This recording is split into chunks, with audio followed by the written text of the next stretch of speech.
दोस्तों नमस्कार, आप सभी लोगों का स्वागत है हमारे YouTube चैनल में। दोस्तों हम लोगों ने कुछ समय पहले LT गणित को लेकर एक सीरीज़ चलाई थी जिसको कि हमें बीच में बंद करना पड़ा क्योंकि उस समय पे प्रवक्ता स्क्रीनिंग का एग्ज़ाम काफ़ी नज़दीक आ गया था। तो हमने अपना पूरा फोकस प्रवक्ता स्क्रीनिंग एग्ज़ाम में ही लगा दिया था। तो अब दोस्तों हमने फिर से ये सीरीज़ स्टार्ट करने का निर्णय लिया है। लेकिन दोस्तों मैं आपको पहले ही बताना चाहूँगा, ये सिर्फ आपकी एक गाइडेंस सीरीज़ है। आप अपना जो एग्ज़ाम है उस पर पूरी तरह से इन सीरीज़ पर निर्भर ना रहें। आप अपने जो घर में ऑथेंटिक बुक्स हैं उनसे भी पढ़ाई करिए क्योंकि जो मैथ्स है उसमें आपको काफ़ी सारे क्वेश्चंस को सॉल्व करने की दोस्तों आवश्यकता पड़ती है। और ये सिर्फ आपको गाइडेंस देंगी कि आपको क्या पढ़ना है, क्या नहीं पढ़ना है, कैसे तैयारी करनी है, ठीक है ना। ये सारी चीज़ें मैं आपको यहाँ पर बताऊँगा। और दोस्तों इन सीरीज़ में आपके सहयोग की भी काफ़ी आवश्यकता रहेगी।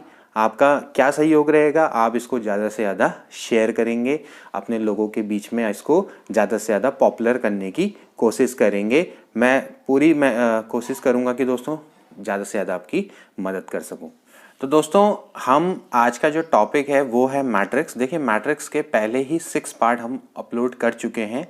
आप चाहें तो उनको देखिए क्योंकि आपको उनको देख के ही यहाँ पर आपके आने का फ़ायदा होगा। देखिए दोस्तों हम यहाँ पर मैट्रिक्स का जो 7th पार्ट है, एक्चुअली ये इसका लास्ट पार्ट है।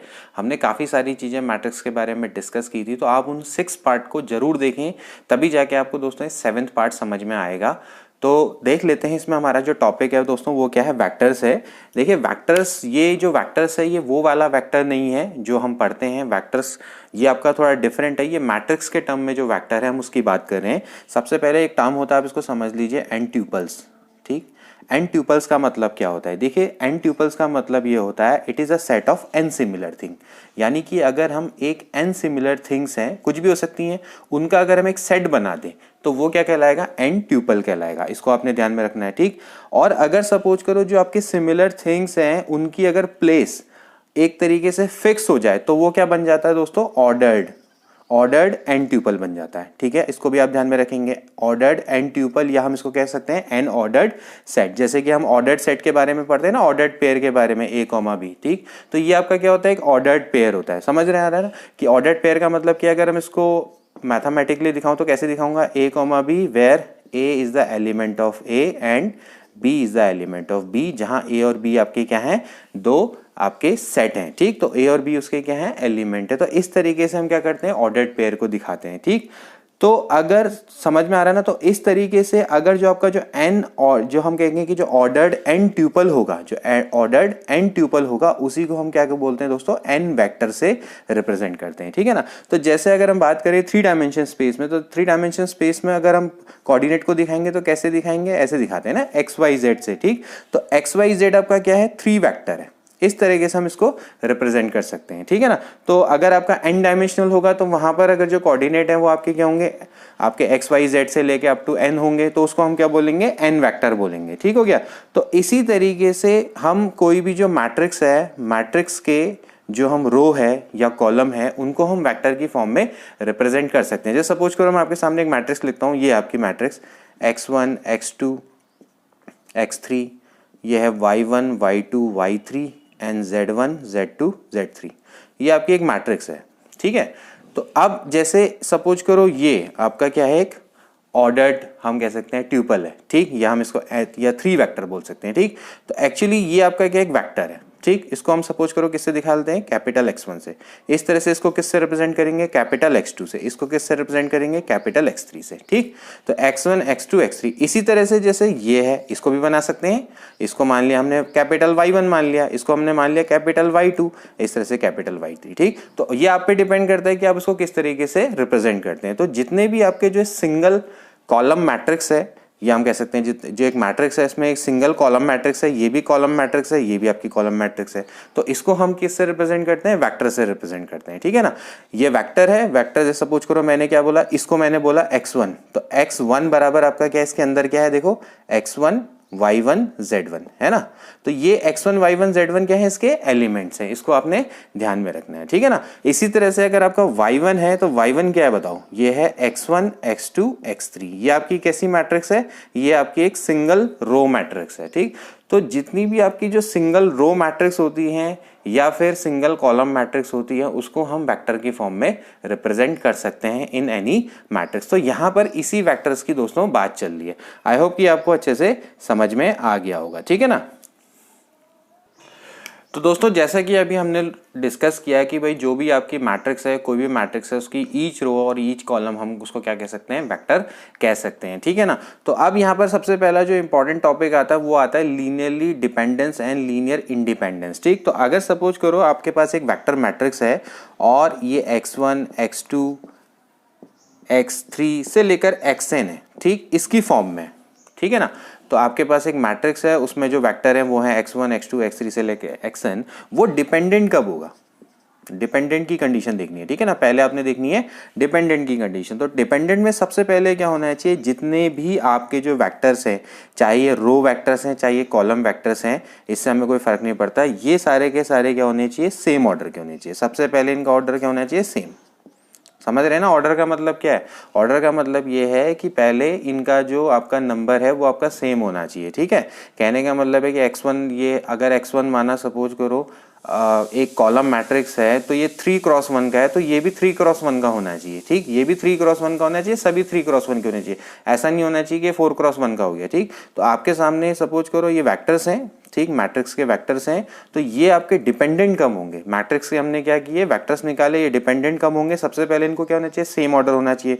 दूसरा, लेट सपोज करो हमारे पास कोई स्केलर है, स्केलर क्या हो सकते हैं, λ1 λ2 से लेके λn है, और ये सपोज करो इनमें से कुछ जीरो हैं कुछ नॉन जीरो है। कहने का मतलब ऑल जीरो नहीं है। अब ये समझो कि ये सारे के सारे इसमें जीरो नहीं है, हो सकता है एटलीस्ट वन इसमें क्या हो, नॉन जीरो। इसको मैं ज्यादा बेटर किस तरह से डिफाइन करूंगा कि इसमें कम से कम एक क्या हो, नॉन जीरो। तो क्या होगा कि अगर λ1 x1 प्लस λ2 x2 से लेके λn xn बराबर अगर जीरो आ जाता है तो इसको हम क्या बोलते हैं, लीनियरली डिपेंडेंट। देखो ये कंडीशन आ सकती है, एग्जाम में डायरेक्टली पूछी जा सकती है, ठीक है ना। ध्यान में रखना है कि लीनियरली डिपेंडेंसी में क्या होता है कि आपका λ1 x1 प्लस λ2 x2 से लेके λn xn बराबर जीरो होता है, where lambdas all lambdas are not equals to zero. कहने का मतलब है कि एटलीस्ट वन क्या होगा, नॉन जीरो के बराबर होगा, ठीक है ना। यानी कि एक भी कोई भी हो सकता है, λ1 λ2 हो सकता है कि एक से ज्यादा हो, ठीक। तो उसको क्या बोलते हैं, लीनियरली डिपेंडेंट। या फिर इसकी डेफिनेशन कुछ दूसरी तरीके से भी हो सकती है। वो क्या हो सकती है कि अगर एक को, यानी एक वेक्टर को अगर बाकी के लीनियर कॉम्बिनेशन में अगर हम लिख सकते हैं, लाइक सपोज करो मैं x1 को मैं ऐसे लिख सकता हूं, लेट सपोज करो λ1 को हटा देते हैं, ऐसा मान लेते हैं a1 मान लेते हैं। तो a1 से सपोज करो a2 x2 plus a3 x3 से लेकर आपने an xn, यानी इस टाइप की फॉर्म में अगर लिखा जा सकता है तो भी ये क्या कहलाता है, लीनियरली डिपेंडेंट कहलाता है। इस कंडीशन को आप ध्यान में रखेंगे। λ1 λ2 से लेकर λn ये सारे के सारे हैं स्केलर है, इस चीज को ध्यान में रखेंगे, ठीक है ना। तो ये है आपकी लीनियरली डिपेंडेंस की कंडीशन। अब इंडिपेंडेंस की कंडीशन क्या होगी, इंडिपेंडेंस की कंडीशन भी पहली वाली तो सेम रहेगी, दूसरी वाली में क्या हो जाएगा, ऑल लैम्डा से लेकर λn ये सारे के सारे क्या होंगे, जीरो होंगे। इस चीज को ध्यान में रखना। इसमें क्या होगा, एटलीस्ट वन नॉन जीरो होगा। इसमें क्या होंगे, सारे के सारे क्या होंगे, जीरो होंगे, ठीक। तो ये कंडीशन आपको ध्यान में रखनी है, ठीक है ना। इसका मतलब ये है कि कोई भी आपका वेक्टर है अदर वेक्टर के लीनियर कॉम्बिनेशन में नहीं लिखा जा सकता है, इसलिए वो क्या कहलाता है, लीनियरली इंडिपेंडेंस कहलाता है। यानी कि वो दूसरों से क्या है, इंडिपेंडेंट है। यहां पर ये क्या है, क्या करता है, ये वेक्टर दूसरों के क्योंकि लीनियर कॉम्बिनेशन में लिखा जा सकता है, इसलिए वो क्या कहलाता है, लीनियरली डिपेंडेंट कहलाता है। क्योंकि एक भी अगर नॉन जीरो हो गया तो आप इस तरीके से लिख सकते हो कि भाई जो x1 है, माना सपोज करो ये नॉन जीरो है, तो x1 बराबर आप लिख सकते हो, ये λ1 इधर चला जाएगा, तो आप उसको इस टाइप की फॉर्म में कन्वर्ट कर सकते हो। इसीलिए वो क्या बन जाता है, लीनियरली डिपेंडेंट बन जाता है। लेकिन अगर ये सारे जीरो होंगे तो आप x1 को आप x2 से लेके xn की फॉर्म में नहीं लिख सकते, यानी उनके लीनियर कॉम्बिनेशन की फॉर्म में नहीं लिख सकते, तो इसलिए वो क्या बन जाता है, अपने आप ही लीनियरली इंडिपेंडेंस बन जाता है। तो ये है लीनियरली डिपेंडेंस और इंडिपेंडेंस, ठीक हो गया। इसके बाद आती है दोस्तों रैंक मेथड, यानी कि रैंक मेथड से भी हम लीनियर डिपेंडेंसी और इंडिपेंडेंसी को फाइंड आउट कर सकते हैं, ठीक है ना। तो रैंक मेथड, देखिए रैंक निकालनी मैंने अपनी पुरानी वीडियो में बताई है, जो मेरी अभी जो सीरीज थी एलटी वाली, मैट्रिक्स वाली, तो आप उसको देखिए वहाँ पर। तभी मैंने कहा है कि जब तक आप उसको नहीं देखेंगे तो आपको तब तक ये वीडियो समझ में नहीं आएगी, तो पहले आप उसको देख कर आइए, ठीक। तो उसमें मैंने आपको बताया था कि रैंक कैसे निकालते हैं। पहले आप क्या करते हैं, इक्लॉन फॉर्म में कन्वर्ट करते हैं। इक्लॉन फॉर्म में भी मैंने आपको कन्वर्ट करना बताया है कितने ईजिली तरीके से, तो आप उसको देखिए, आपको बहुत अच्छे से समझ में आ जाएगी, ठीक है ना। तो पहला क्या है कि देखिए कि अगर आपको सपोज करो कि rank of a matrix, let suppose करो आपके पास ए मैट्रिक्स है, इसकी रैंक अगर सपोज करो number of less than the number of vectors, ध्यान में रखना है कि अगर rank of A number of vector से कम है, यानी कि सपोज करो रैंक ऑफ ए m है और नंबर ऑफ वेक्टर n है, तो m अगर लेस देन n है तो ये क्या बन जाएगा, लीनियरली डिपेंडेंट बन जाएगा, ठीक है। समझ में आया, यानी कि जितने भी वेक्टर्स हैं वो क्या कहलाएंगे, लीनियरली डिपेंडेंट कहलाएंगे, ठीक है ना। अगर रैंक ऑफ ए बराबर हो जाता है रैंक ऑफ, यानी कि हम कहेंगे नंबर ऑफ वेक्टर, यानी कि रैंक ऑफ ए बराबर n हो जाता है, लेट सपोज करो n is the number of vector, तो ये क्या बन जाएंगे, लीनियरली इंडिपेंडेंट बन जाएंगे। समझ में आया। रूल क्या है, रूल ये है कि अगर रैंक मेथड्स में इसके थ्रू अगर आपने निकालना है, अगर रैंक ऑफ ए सपोज करो m आती है और वो सपोज करो लेस है नंबर ऑफ वेक्टर से, लेट करो नंबर ऑफ वेक्टर आपके कितने n है, तो m is less than n होगा, तो लीनियरली डिपेंडेंट होंगे, अदरवाइज वो क्या बन जाएंगे, लीनियरली इंडिपेंडेंट बन जाएंगे, ठीक है ना। इस पर एक क्वेश्चन बताता हूँ, समझ में आ जाएगा। तो देखिए दोस्तों, अब आपके सामने एक क्वेश्चन है, आपके सामने एक वेक्टर दे रखे हैं x y z, ये वेक्टर है। वेक्टर है, किस तरह के वेक्टर हैं ये आपके देख सकते हैं यहाँ पे कि रो वेक्टर है, ठीक है ना, यानी कि कोई आपकी मैट्रिक्स है उसकी रोज हैं, 3 रो हैं एक तरीके से, ठीक है ना। आपको बताना है कि ये क्या है, लीनियरली डिपेंडेंट है। क्या बताना है, लीनियरली डिपेंडेंट है, या फिर पता लगाना है लीनियरली इंडिपेंडेंट है या डिपेंडेंट है, ठीक है ना। तो मैं क्या करूंगा, सबसे पहले इनको रैंक मेथड की मदद से मैं सबसे पहले जो इसकी मैट्रिक्स बनती है उसकी रैंक निकालने की मदद करूंगा, ठीक है। आपको पता है कि नंबर ऑफ वेक्टर कितने हैं, 3 है। अगर रैंक ऑफ मैट्रिक्स अगर 3 के बराबर आ गई तो ये क्या कहलाएंगे, लीनियरली इंडिपेंडेंट हो जाएंगे, अभी जैसे मैंने रूल बताया। और अगर सपोज करो रैंक ऑफ मैट्रिक्स, यानी जो मैट्रिक्स अभी बनेगी, लेट इसको मैं ए मान लेता हूँ, तो मैट्रिक्स आपकी क्या है, ये है 1 2 -3 4, और ये हो जाएगी 3 -1 2 1, और ये हो जाएगा 1 -5 8 और -7, ठीक है। अब आपको इसकी रैंक निकालनी है। अगर इसकी रैंक लेस देन 3 आएगी तो ये क्या बन जाएगा, अपने आप ही लीनियरली डिपेंडेंट बन जाएगा, ठीक। तो अब इसको जरा देख लेते हैं। सपोज करो, देखिए इसमें सबसे पहला आप क्या लगाएंगे, of course elementary transformation. Elementary transformation तो आपको आते होंगे ना दोस्तों, नहीं आते तो कोई बात नहीं, आप मैट्रिक्स की पुरानी वाली वीडियो देखिए, वहाँ से आपको शायद समझ में आ जाएगा, ठीक। तो देखिए इसमें क्या है, ये रो है, रो 1 रो 2 रो 3 है। तो सबसे पहले आप इसको 0 करो, इसको 0 करो, तो यानी आपने क्या करना है, इसको इक्लॉन फॉर्म में कन्वर्ट करना है। तो इक्लॉन फॉर्म कैसे कन्वर्ट होगी, R2 माइनस क्या हो जाएगा 3R1, पहले आप क्या करेंगे R2 में से इसको 3 से मल्टीप्लाई करके माइनस कर देंगे, और इसके अलावा आप क्या करेंगे R3 माइनस R1, ठीक। तो मेरे साथ साथ आप पेन कॉपी पकड़ के इसको भी सॉल्व करो, तो क्या हो जाएगा भाई 1 2 -3 4, ठीक है। इसमें करो माइनस, ये हो जाएगा 0, ठीक। अब आप करना है R2 माइनस 3R1, तो ये हो जाएगा माइनस, ये हो जाएगा आपका कितना 6, और ये हो जाएगा 1 माइनस माइनस माइनस आपका कितना होगा 7, ठीक है। और इसके बाद हो जाएगा 2 -3, तो 2 -3 आपका कितना हो जाएगा, ये हो जाएगा 11, और यहाँ पर कितना आ जाएगा -11, ठीक हो गया। इसके अलावा फिर यहाँ से आप 0, ठीक, और फिर इसके बाद यहाँ पर कितना आ जाएगा -R1 करना है, तो -7, 8 में से 3 गया, फिर से 11, 7 - 4 कितना हो गया 11 हो गया, ठीक। ये फॉर्म आ गई। अब आप एक देखो, ये दोनों के दोनों आपके सेम है, तो आप एक काम करो, R3 माइनस क्या कर दो, R1 कर दो, ठीक। तो R3 माइनस R1 करेंगे, यहाँ पर लिख देता हूँ, ठीक। तो R3 माइनस R1 करेंगे तो क्या 1 2 -3 4, और ये हो जाएगा 0 -7 11 11 -11, ये देखो ये हो गया 0 0 0 0। तो देखिए एक ऐसी फॉर्म है, इक्लॉन फॉर्म है, ठीक है। इक्लॉन फॉर्म में ऐसे ही होता है ना, यानी 0 आपके क्या होते हैं, ऐसे बढ़ते चले जाते हैं, ठीक। हम क्या करते हैं कि जितनी भी आपकी नॉन जीरो रोज होती हैं आपकी इक्लॉन फॉर्म में, जो नॉन जीरो रोज होती हैं वही आपकी क्या होती है, रैंक ऑफ मैट्रिक्स होती है। तो यहाँ पर नॉन जीरो रोज कौन सी है, 1 और 2, ये वाली है, ठीक है ना। नॉन जीरो रो वो क्या होती है, जिसमें कम से कम एक एलिमेंट आपका क्या हो, नॉन जीरो हो, एक एलिमेंट कम से कम नॉन जीरो हो, जिसमें सारे एलिमेंट जीरो होंगे वो क्या होगी, जीरो रो होगी। तो ये तो जीरो रो है, तो 2 हैं, तो इसकी यानी कि इसका मतलब रैंक ऑफ ए कितनी आ गई, 2 आ गई, which is actually less than 3। तो 2 आपका लेस देन 3 है, तो इसका मतलब ये आप आपस में क्या है, लीनियरली डिपेंडेंट है, ठीक है। इसके बाद देखिए दोस्तों अगला टॉपिक है वो है आइगन वैल्यूज। काफ़ी इंपॉर्टेंट टॉपिक है, इससे भी क्वेश्चन आने की काफ़ी संभावना रहेंगी दोस्तों। तो आइगन वैल्यू तो ज़्यादातर एक हॉट टॉपिक रहता है मैट्रिक्स में से। तो आइगन वैल्यू क्या होती है? देखिए दोस्तों, सपोज करो हमारे पास एक मैट्रिक्स है आपकी, ये सपोज करो n क्रॉस n की मैट्रिक्स है। मैं डायरेक्टली लिख देता हूँ, A आपके पास n क्रॉस n की मैट्रिक्स है और लेट सपोज करो आपके पास x आपकी क्या है, डेफिनेटली कॉलम वेक्टर है। अब ये क्या होगा, S टाइप की फॉर्म में होगा। मैं डायरेक्टली यहाँ पर लिख देता हूँ, x बराबर आपका क्या होगा, x1 x2 से लेकर आपका क्या होगा xn होगा, ठीक है ना। और y भी आपके पास क्या होगा, एक अनदर कॉलम वेक्टर होगा, ठीक है, यानी किस टाइप की फॉर्म में होगा, y1 y2 से लेके yn, इस टाइप की फॉर्म में होगा। तो मैं यहाँ पर लिख देता हूँ ax बराबर y, ठीक है ना। और डेफिनेटली a आपकी क्या है, मैट्रिक्स है, और x और y आपके क्या है, दो वेक्टर है, ठीक। तो अब अगर सपोज करो मैं y को इस तरीके से ट्रांसफॉर्म करूं, y को मैंने क्या करना है, इस तरीके से ट्रांसफॉर्म करना है कि ये क्या बन जाए, लैम्डा x बन जाए, ठीक है ना। y को मैंने इस तरह से ट्रांसफॉर्म करना है कि वो लैम्डा x की फॉर्म में आ जाए। लैम्डा जहां पर क्या है, एक स्केलर है, ठीक। तो यहां से क्या हो जाएगा कि भाई ax बराबर आपका क्या हो जाएगा, लैम्डा x हो जाएगा, ठीक है। इसको कोई बात नहीं, मैं आपको क्वेश्चन भी बताऊंगा, आपको बहुत अच्छे से समझ में आ जाएगा। तो ax बराबर क्या हो जाएगा, लैम्डा x। तो ax बराबर माइनस क्या हो जाएगा, देखो लैम्डा x इस टाइप की फॉर्म में हम लिख सकते हैं। तो नाउ ax, अब देखो अगर मैं सपोज करो लैम्डा को मैं इस तरह से लिख सकता हूँ, i इंटू एक्स की फॉर्म में लिख सकता हूँ, क्योंकि भाई लैम्डा तो स्केलर है। तो ऐसा तो है नहीं कि आप x कॉमन ले लेंगे और a माइनस लैम्डा लिख देंगे, क्योंकि a तो आपकी एक मैट्रिक्स है और लैम्डा एक स्केलर है।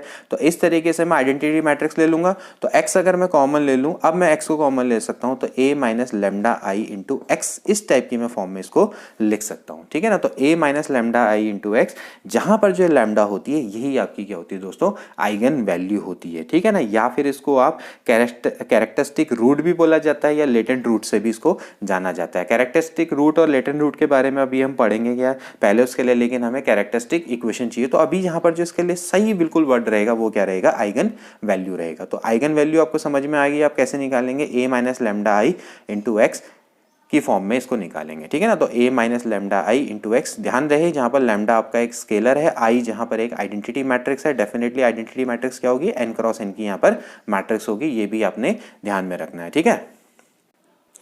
तो दोस्तों अभी हमने डिस्कस किया कि भाई जो आइगन वैल्यू है किस तरह से फाइंड आउट की जा सकती है। हम a minus lambda I into x की फॉर्म में जब कन्वर्ट करेंगे बराबर 0, तो जो लैम्डा होगा वही दोस्तों क्या होगी, आइगन वैल्यू होगी, ठीक है ना।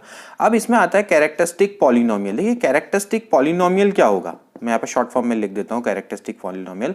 कहने का मतलब है कि अगर मैं a माइनस लैम्डा आई का डिटर्मिनेंट फाइंड आउट करूँ, ठीक है ना, a माइनस लैम्डा आई का डिटर्मिनेंट फाइंड करूँ, तो दोस्तों वो क्या होगा, एक पॉलिनोमियल की फॉर्म में आएगा, ठीक है ना। जब उसको मैं एक्सपेंड करूंगा तो हमें क्या मिलेगी, पॉलिनोमियल फॉर्म मिलेगी इन लैम्डा में। तो उसी को हम दोस्तों क्या बोलेंगे, कैरेक्टरिस्टिक पॉलिनोमियल ऑफ मैट्रिक्स है, ठीक है ना।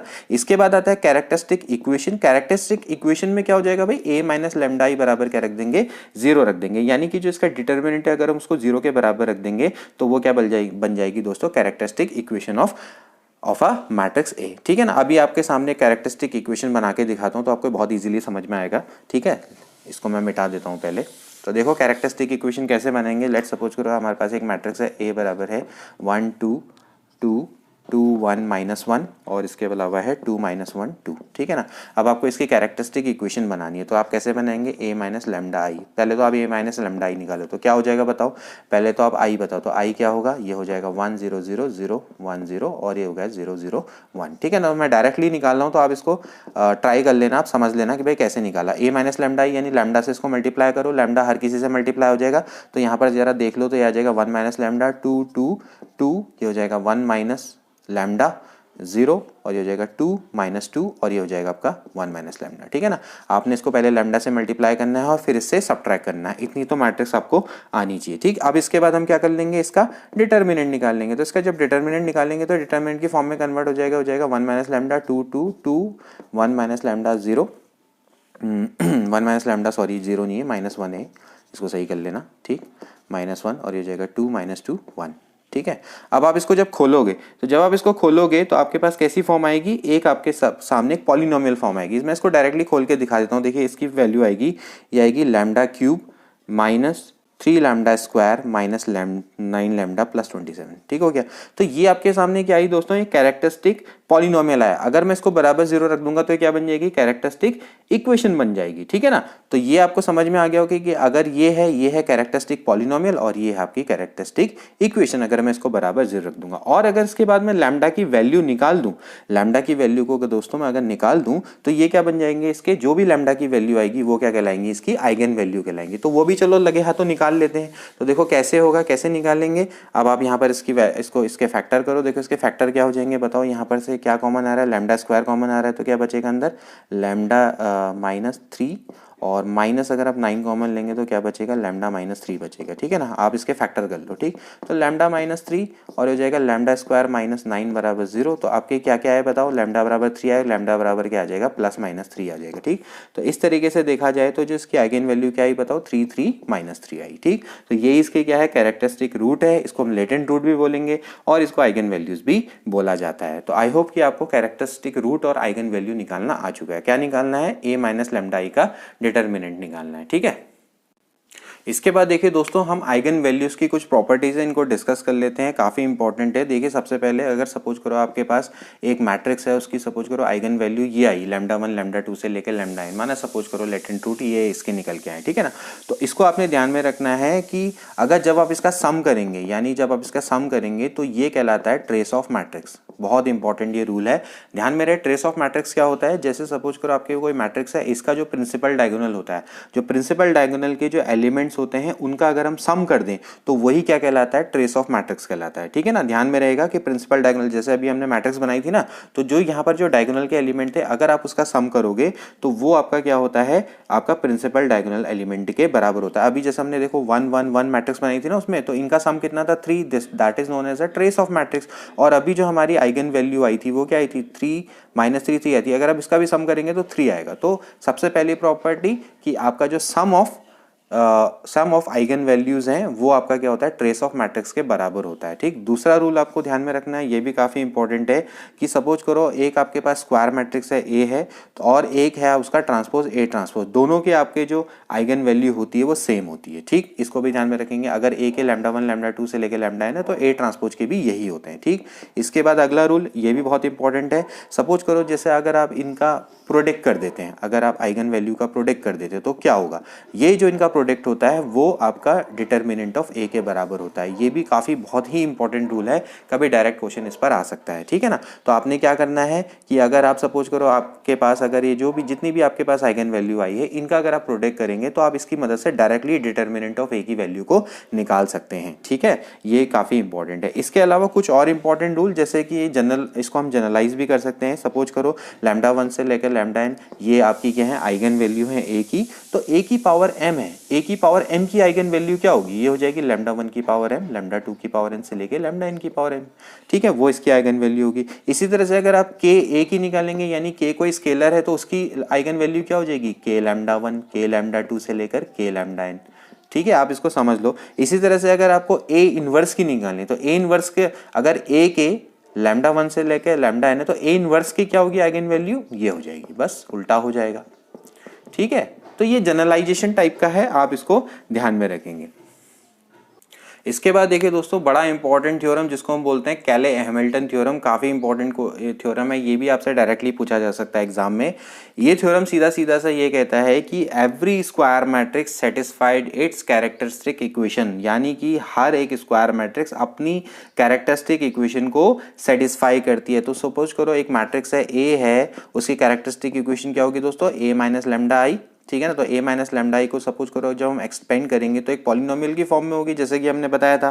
तो ऐसी ये आपकी क्या हो सकती है, इस टाइप की फॉर्म में हो सकती है ना, -1 की पावर n। अभी हमने देखा था किस तरह से लैम्डा की फॉर्म में आ रही थी, जैसे लैम्डा की पावर 3 इस टाइप की फॉर्म में आ रही थी ना। तो इस तरह से मैं मान लेता हूँ, लेट सपोज करो a आपकी n क्रॉस n की मैट्रिक्स है, जब मैं इसको एक्सटेंड करूंगा तो इस टाइप की फॉर्म में आ जाएगी। ठीक है, an करके। ठीक, तो इसका मतलब ये है कि अगर इसकी कैरेक्टरिस्टिक इक्वेशन निकालेंगे तो a माइनस लैम्डा आई बराबर क्या हो जाएगा, 0। ये तो कैरेक्टरिस्टिक पॉलिनोमियल है, तो फिर इसको हम रखेंगे तो यहाँ पर क्या हो जाएगा, lambda n plus a1 lambda की पावर n माइनस 1 प्लस ऐसी क्या होगा a2 लैम्डा की पावर n माइनस 2 से लेकर an तक जाएगा, ये बराबर क्या होगा, 0। तो मैं क्या कह रहा हूं कि कैले हैमिल्टन थ्योरम ये कहता है कि every matrix satisfy it's characteristic equation, यानी लैम्डा की जगह पर आप क्या रख देंगे, a रख देंगे। ये ठीक है, ये a2 a की पावर n-2 से लेकर आपका कितना हो जाएगा an। तो ये आपका क्या कहलाता है दोस्तों, कैले हैमिल्टन थ्योरम कहलाता है कि यानी हर जो आपकी मैट्रिक्स होती है, स्क्वायर मैट्रिक्स है, वो अपनी कैरेक्टरिस्टिक इक्वेशन को सेटिस्फाई कर सकती है। कभी डायरेक्टली स्टेटमेंट भी आ सकता है कि भाई कैले हैमिल्टन थ्योरम, और उसके बाद क्या कहते हैं आपके सामने कुछ स्टेटमेंट आ जाएंगे, आपसे डायरेक्टली पूछ लेंगे। तो भाई ये भी आपका एक ग्रेजुएशन लेवल का टॉपिक है, इससे सीधे डायरेक्टली आपको फैक्चुअल क्वेश्चन आ सकता है। बाकी मैं आपको बता देता हूँ एक क्वेश्चन इसके किस तरीके से होगा, ठीक है, मैं डायरेक्टली बताऊंगा। फिर से मैंने बोला है गाइडेंस वीडियो है, आप इसको जितनी भी चीज़ें आपको यहाँ पर बताई जा रही हैं, आपने इस पर घर में जाके इम्प्लीमेंटेशन करना है, और आपने जितनी भी बुक्स हैं उस वहाँ पर इनके जो सारे के सारे फैक्ट्स हैं उनको पढ़ना, इस पे बेस्ड क्वेश्चन भी आपको खुद ही करने हैं, ठीक है। तो आप देख लो, जैसे a बराबर है, ये है 4 1 4 3 1 जो भी है, इस तरह से 1 2 1 -2 है, और इसके अलावा है 1 2 1, ठीक है। अब आपको क्या करना है, इसमें फाइंड ए इनवर्स करना है। तो ए इनवर्स कैसे निकालेंगे, मैं आपको तरीका बताऊंगा कैसे, कैरेक्टरिस्टिक इक्वेशन की मदद से। देखिए कैरेक्टरिस्टिक इक्वेशन की मदद से आप कैसे निकाल सकते हैं। सबसे पहले आप क्या निकालिए, a माइनस लैम्डा आई निकालिए। तो a माइनस लैम्डा आई बराबर क्या होता है, 0 होता है। तो आप कैसे निकालेंगे, ये हो जाएगा, मैं डायरेक्टली कर रहा हूँ, 4 माइनस लैम्डा 3 1, फिर हो जाएगा 2 1 1 माइनस लैम्डा -2 1 2, ये हो जाएगा 1 माइनस लैम्डा, ठीक। ये बराबर आप क्या रख देंगे, 0 रख देंगे। तो फिर इसके बाद क्या होगा, जब आप इसको खोलेंगे तो आपके सामने क्या आएगा, एक पॉलिनोमियल आएगा जिसकी डिग्री 3 होगी। मैं डायरेक्टली इसको लिख देता हूँ, आप इसको चाहो तो सेटिस्फाई करके देख लेना। ये हो जाएगा lambda cube minus 6 lambda square plus 6 lambda minus 11 बराबर 0। अब आप चाहें तो जब आप इसको सॉल्व करेंगे तो यहाँ से अगर आपकी लैम्डा की वैल्यू निकल के आती है तो वो क्या कहलाएंगे, कैरेक्टरिस्टिक रूट कहलाएंगे या लेटेंट रूट कहलाएंगे, ठीक है ना। और कैले हैमिल्टन थ्योरम के अनुसार जो a है वो इसको सेटिस्फाई करेगा। तो क्या हो जाएगा बताओ, a की power 3 6a square plus 6a minus 11, यहां पर क्या आ जाना चाहिए दोस्तों, i आ जाना चाहिए, ठीक है ना। तो वो इसको क्या करेगा दोस्तों, सेटिस्फाई करेगा। ये कहता है कैले हैमिल्टन थ्योरम। यहां पर हम इसकी जगह पे डायरेक्टली a रख देंगे। अब आपको क्या निकालना है, a इनवर्स निकालना है ना। तो a इनवर्स कैसे निकालेंगे, अब आप क्या करो, इसको प्री मल्टीप्लाई कर दो a इनवर्स से। तो क्या आ जाएगा बताओ, यहां पर आ जाएगा a की पावर 2 6, ये आ जाएगा a plus 6, a into a inverse क्या हो जाता है दोस्तों, i हो जाता है, माइनस यहां पर हो जाएगा a इनवर्स बराबर आपका क्या हो जाएगा, a इनवर्स इंटू 0 क्या हो जाएगा, 0। अब यहां से आप क्या कर सकते हैं, डायरेक्टली a इनवर्स को निकाल सकते हैं। तो आप क्या हो जाएगा बताओ, यहां पर से a इनवर्स बराबर हो जाएगा 1/11, और बाकी आपका ये a square minus 6a plus 6i, ठीक है। तो अब आप यहां से a इनवर्स फाइंड आउट कर सकते हैं आसानी से, ठीक। तो ये दोस्तों ये तरीका होता है कैले हैमिल्टन थ्योरम का, ठीक। तो आप इस तरीके से कैले हैमिल्टन थ्योरम की मदद से आसानी से कैरेक्टरिस्टिक रूट्स और या कैसे कह सकते हैं a इनवर्स को फाइंड आउट कर सकते हैं। इसके बाद देखिए दोस्तों, अगला जो काफ़ी इंपॉर्टेंट टॉपिक है वो है similarity transformation in matrix and diagonalization, ठीक। तो सबसे पहले देख लेते हैं सिमिलैरिटी ट्रांसफॉर्मेशन क्या होता है। सपोज करो आपके पास a और b एक स्क्वायर मैट्रिक्स है, ध्यान रहिए स्क्वायर मैट्रिक्स है जिनका ऑर्डर सपोज करो n है, और b हम क्या कहेंगे कि ये सिमिलर है b when we say that b is similar to a। अगर सपोज करो यहाँ पर एक नॉन सिंगुलर मैट्रिक्स p इस तरीके से एग्जिस्ट करती है कि b बराबर आपका क्या हो जाए, p inverse a into p, तो इसको बोलते हैं हम सिमिलैरिटी ट्रांसफॉर्मेशन, ठीक है ना। ध्यान में रखना है कि इसको हम बोलते हैं सिमिलैरिटी ट्रांसफॉर्मेशन। कहने का मतलब है कि a और b आपकी दो स्क्वायर मैट्रिक्स हैं जिनका ऑर्डर सेम है, दोनों का ऑर्डर सेम है, तो हम बोलेंगे कि B is similar to A जब एक ऐसी non singular matrix P exist करेगी। नॉन सिंगुलर का मतलब ये है कि इसका determinant should not be equal to 0 होना चाहिए, तभी जाके इसका इन्वर्स एग्जिस्ट करेगा। तो B बराबर क्या होना चाहिए, P इनवर्स AP, ठीक है ना। अब बात आती है डायगोनलाइजेशन की। डायगोनलाइजेशन का मतलब ये है कि आपने इस A को डायगोनल फॉर्म में कन्वर्ट करना है, किसकी मदद से, सिमिलैरिटी ट्रांसफॉर्मेशन की मदद से, यानी कि D बराबर क्या हो जाएगा, P इनवर्स AP। ओके, तो जो ये प्रोसेस होती है एक मैट्रिक्स को एक डायगोनल की फॉर्म में कन्वर्ट करने की, तो उसको हम क्या बोलते हैं, डायगोनलाइजेशन बोलते हैं, ठीक है ना। तो इसमें हम क्या अपनाते हैं दोस्तों, सिमिलैरिटी ट्रांसफॉर्मेशन को अपनाते हैं। तो दिस इज नोन एज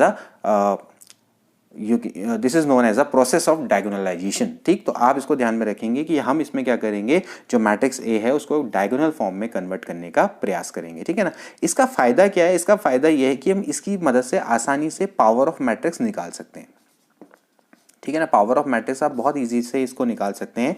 जैसे कि सपोज करो आपको पता है भाई डी बराबर क्या है, अगर पी इनवर्स ए पी है तो अब आपको पता है कि भाई जो डी स्क्वायर है यानी डी स्क्वायर की मदद से आप क्या हो जाएगा बताओ, ये हो जाएगा पी इनवर्स ए पी की पावर 2, मतलब स्क्वायर का मतलब है कि 2 बार मल्टीप्लाई हो रहा है। तो आप इसको कैसे लिखेंगे, इसको ऐसे लिखेंगे P inverse A P into P inverse A P, देख सकते हैं ना। तो यहाँ पर से देखिए क्या हो जाएगा, ये हो जाएगा P inverse, now A P into P inverse यहाँ पर लगेगा एसोसिएटिव लॉ, तो पी इंटू पी इनवर्स क्या होता है, आई होता है, तो आई और ये हो जाएगा ए पी, ठीक है ना। Now A into A that is a square, तो डी स्क्वायर बराबर आपका क्या आ जाएगा, पी इनवर्स ए की पावर 2 इंटू पी। ओके, इसी तरीके से आप D3 निकालेंगे तो आपको क्या मिल जाएगा, P इनवर्स A की पावर 3 इंटू पी। कहने का मतलब ये है कि आप डायगोनलाइजेशन की मदद से A की पावर काफ़ी निकाल सकते हैं। तो D की पावर n बराबर क्या हो जाएगा इसी तरह से दोस्तों, P इनवर्स A की पावर n इंटू पी। अब आप क्या करिए, अब आप यहाँ पर एक तरह से P से आप प्री मल्टीप्लाई और पोस्ट मल्टीप्लाई करिए। तो यहाँ से देखिए क्या हो जाएगा दोस्तों, ये हो जाएगा आपका P इंटू डी की power n into P inverse बराबर क्या हो जाएगा ए की पावर n। तो इसकी मदद से आप आसानी से ए की पावर n को फाइंड आउट कर सकते हैं। तो काफ़ी अच्छी मेथड है, इसको बोलते हैं दोस्तों प्रोसेस ऑफ डायगोनलाइजेशन। तो दोस्तों अब हमारे सामने एक क्वेश्चन है, हमें इसमें आइगन वैल्यू और आइगन वेक्टर निकालना है। इसको हम जल्दी से सॉल्व कर लेते हैं, उसके बाद हमारा जो पूरा चैप्टर है वो खत्म हो जाएगा, क्योंकि हमने जितनी भी मैट्रिक्स की इंपॉर्टेंट चीज़ें हैं वो हमने डिस्कस कर ली है। आई होप कि यहीं तक ही आपका जो मैट्रिक्स है उससे आना चाहिए। ठीक, तो सबसे पहले आप इसको देख लीजिए आइगन वैल्यू कैसे निकालते हैं। अभी मैंने बताया था कि आइगन वैल्यू निकालने के लिए आपको क्या करनी पड़ती है, कैरेक्टरिस्टिक इक्वेशन निकालनी पड़ती है, ए माइनस लैम्डा आई बराबर 0। आप कॉपी और पेन जरूर साथ में लेके बैठे, तभी जाके आपसे क्वेश्चन हो पाएगा। तो आप इसको क्या करेंगे, देखो मैं डायरेक्टली बताता हूँ। यहाँ पर क्या हो जाएगा 2 माइनस 2 माइनस लैम्डा, ये हो जाएगा 2 माइनस 3 2, यहाँ पर हो जाएगा 1 माइनस लैम्डा माइनस 6 माइनस 1, ये हो जाएगा माइनस 2 और ये हो जाएगा माइनस लैम्डा, ठीक है, बराबर 0। अब आप इसको खोलेंगे, इसको आप सॉल्व करेंगे, तो मैं डायरेक्टली यहाँ पर लिख देता हूँ। देखिए क्या आएगा, इसको जब आप सॉल्व करेंगे तो इस तरह की इक्वेशन आएगी, lambda cube plus lambda square minus 21 lambda minus 45 बराबर 0। तो जब आप इसके सॉल्यूशन निकालेंगे तो सॉल्यूशन इसका आ जाएगा, लैम्डा बराबर आ गया -3 तो ये आपकी क्या है दोस्तों, आइगन वैल्यू। आप आइगन वैल्यू को निकाल लेंगे। मेन चीज मैं क्वेश्चन आपको इसलिए करवा रहा हूँ कि हमें निकालना है आइगन वेक्टर। तो आइगन वेक्टर देखिए दोस्तों कैसे निकालेंगे। अब आप सबसे पहले देखिए आइगन वेक्टर को मैंने आपको बताया था कि इस तरह की फॉर्म में हम लिखेंगे, a माइनस ये हो जाएगा आपका कितना, लैम्डा आई इंटू एक्स बराबर 0। ठीक, तो हमने बताया था कि हम इस तरीके से हम आइगन वेक्टर को निकाल सकते हैं। तो देखिए सपोज करो हमें x1 निकालना है, तो हम क्या करेंगे, सबसे पहले जो जो आपकी आइगन वैल्यू है उसके करस्पॉन्डिंग हम आइगन वेक्टर निकालते चले जाएंगे। तो देखिए सबसे पहले आपका क्या है, लैम्डा 1 की जो वैल्यू है वो आपकी दोस्तों कितनी है, -3 है। तो इसके अकॉर्डिंग आपका जो आइगन वेक्टर है वो क्या हो जाएगा, ये हो जाएगा a माइनस ये हो जाएगा प्लस 3i इंटू x1 बराबर 0। तो आपने x1 की वैल्यू को अब यहाँ से फाइंड आउट करना है। तो देखिए कैसे करेंगे, मैं यहाँ पर रख देता हूँ डायरेक्टली वैल्यू, आप इसमें करिए। यहाँ पर आपने क्या करना है दोस्तों, लैम्डा की जगह पे -3 रख देना है, ध्यान में रहे। तो आप रखो जा रहा है यहाँ पर a प्लस 3i, मतलब आपको क्या करना है, a प्लस 3i करना है। डायरेक्टली आप a की जगह पे प्लस 3i, मतलब ये a है तो a प्लस 3i निकालो भाई डायरेक्टली। तो कैसे निकालेंगे, a प्लस 3i निकालो, यहाँ पर से क्या हो जाएगा दोस्तों, ये हो जाएगा -1, ठीक है, और ये हो जाएगा आपका 2, ठीक है, और फिर ठीक है दोस्तों। तो यहाँ पर हो जाएगा आपका ये, सॉरी ये +1 होगा, ये +1 है, 1 2, और फिर इसके बाद इसको ऐड करेंगे तो दोस्तों क्या आएगा, ये आ जाएगा आपका -3। ये आपका -3 है तो ये आपका कितना हो जाएगा, ये हो जाएगा -3 प्लस 3i, यानी इसका मतलब हो गया -3 प्लस 3i का मतलब हो जाएगा 0 हो जाएगा, तो ये -3 आ जाएगा। ठीक है, चेंज आपका जो ये जो मिडिल वाले टर्म है, जो ये वाले टर्म है, इसी में चेंज होना है। तो यहाँ पर हो जाएगा 2, ठीक है, और यहाँ पर आपने क्या करना है, इसकी जगह पे माइनस ही रख देंगे तो क्या हो जाएगा भाई 4 आ जाएगा। यहाँ पर तो -6 ही रहेगा, और फिर यहाँ पर हो जाएगा आपका कितना, -1 -2, और फिर यहाँ पर माइनस लैम्डा की जगह पे माइनस ही रखना है, तो ये कितना बन जाएगा दोस्तों, 3 बन जाएगा। ठीक है, और फिर x की जो हमने पहले बोला, जो x1 है, x1 के अंदर के कंपोनेंट निकालने पड़ेंगे, x1 x2 x3, इनकी वैल्यू को फाइंड आउट करना है, तभी जाके आपको क्या मिल पाएगा, पहला आइगन वेक्टर मिल पाएगा, यानी कैपिटल x1 निकालना है। ठीक, तो अब इसको मैं मिटा देता हूँ, फिर आपके लिए ईजी हो जाएगा ये। तो अब आप इसको निकालिए। देखिए सपोज करो आप यहाँ से इक्वेशन बनेगी तो क्या क्या बनेगी, पहली बनेगी, देखो ये बन जाएगी x1 plus 2x2 plus -3x3 बराबर 0। देखो आप क्या करेंगे, इस रो को इस कॉलम से मल्टीप्लाई करेंगे तो एक मैट्रिक्स बनेगी बराबर 0। तो 0 मैट्रिक्स के बराबर है तो आप उसको डायरेक्टली कंपेयर कर लेंगे। इसके बाद अगली क्या बनेगी, देखो 2x1 + 4x2 - 6x3 बराबर 0। ठीक, और ये हो जाएगा आपका -x1 - x2 + 3x3 बराबर 0। ठीक, तो दोस्तों अगर आप इस इक्वेशन को देखो तो ये आपका x1 + 2x2, सॉरी यहाँ पर ये 2 होगा।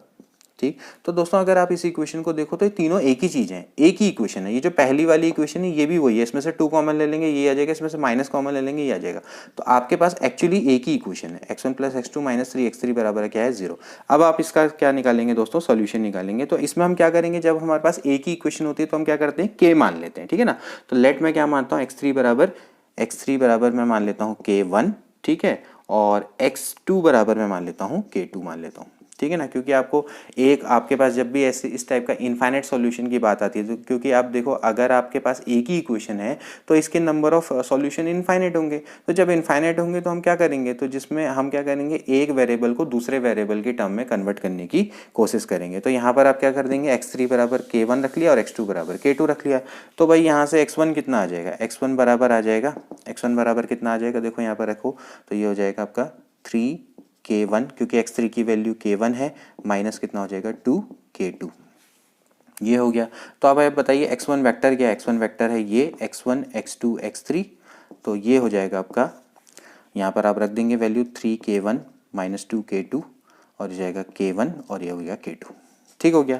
तो दोस्तों ये है आपका आइगन वेक्टर, क्योंकि आपका जो k1 k2 है ये आपकी कोई भी वैल्यू ले सकते हैं। तो यहाँ पर हो गया x2 की जगह पर आपने रखना है k2 है, सॉरी, और x3 की जगह पे क्या रखना है, k1 रखना है। ठीक है, तो ये आपका हो गया। ठीक, या फिर आप चाहो तो इसको इस टाइप की फॉर्म में भी लिख सकते हो, k1 यहाँ से लेंगे तो क्या आएगा बताओ, इस टाइप की फॉर्म में इसको लिख सकते हैं, क्योंकि 0 है तो यानी आप क्या लिख लेंगे यहाँ पर 3 1 3, हम इसको क्या लिख सकते हैं, देखिए k1 3 0 1। ओके, इस टाइप की फॉर्म में लिख सकते हैं। और इसी तरह से यहाँ पर प्लस ये हो जाएगा k2 - 2 1 0, इस टाइप की फॉर्म में भी हम इसको लिख सकते हैं। लेकिन ठीक है, ये आपका पहला वेक्टर आ गया। अब इसी तरह से क्या करेंगे दोस्तों, दूसरा वेक्टर निकालेंगे। दूसरा वेक्टर में क्या करना पड़ेगा आपको, जो आपका दूसरी आइगन वैल्यू आई थी, दूसरी आइगन वैल्यू आपकी कितनी आई थी, लैम्डा बराबर आपकी आई थी 5। तो अब आप क्या करेंगे, यहाँ पर आपका जो था ना a - लैम्डा आई इंटू कितना है आपका जो x2, अब आपको x2 निकालना है तो दूसरा वेक्टर निकालना है तो लैम्डा की जगह पे क्या रख देंगे, 5 रख देंगे। तो आपको क्या निकालना है, a - 5i इंटू x2 बराबर 0। ठीक, तो इस तरीके से आप क्या करेंगे, दूसरा वेक्टर निकाल लेंगे। इसी तरह से आप तीसरा वेक्टर निकाल लेंगे। तो एक एक करके वैल्यू निकालेंगे और उसके वेक्टर आप फाइंड आउट करते चले जाएंगे। ठीक है ना, तो अब यहाँ पर इसमें काफ़ी समय लग जाएगा, आप इसको खुद घर में ट्राई करिएगा और जितने भी इस पर आपके क्वेश्चंस हैं उनको आप करने की कोशिश करिएगा। तो दोस्तों आपको आज का सेशन कैसा लगा, आई होप कि आपको अच्छा लगा होगा और इसमें काफ़ी कुछ चीज़ें आपको अच्छे से समझ में आई होंगी। देखिए Cayley Hamilton theorem, eigen value, latent root निकालना, कैरेक्टरिस्टिक इक्वेशन निकालना और इस तरीके से जो डायगोनलाइजेशन के प्रोसेस है, डायगोनलाइजेशन के प्रोसेस तो नहीं आते लेकिन डायगोनलाइजेशन के बारे में पूछा जा सकता है, सिमिलैरिटी ट्रांसफॉर्मेशन के बारे में पूछा जा सकता है। तो ये काफ़ी इंपॉर्टेंट टॉपिक है मैट्रिक्स में और इससे भी पहले हमने काफ़ी इंपॉर्टेंट टॉपिक डिस्कस कर लिए हैं ऑलरेडी अपने 6 वीडियो में। तो आप एक के बाद एक उन 6 वीडियो को देखिए, आपको उससे काफ़ी कुछ सीखने को मिलेगा। तो मिलते हैं अगली वीडियो में, till then take care and good bye.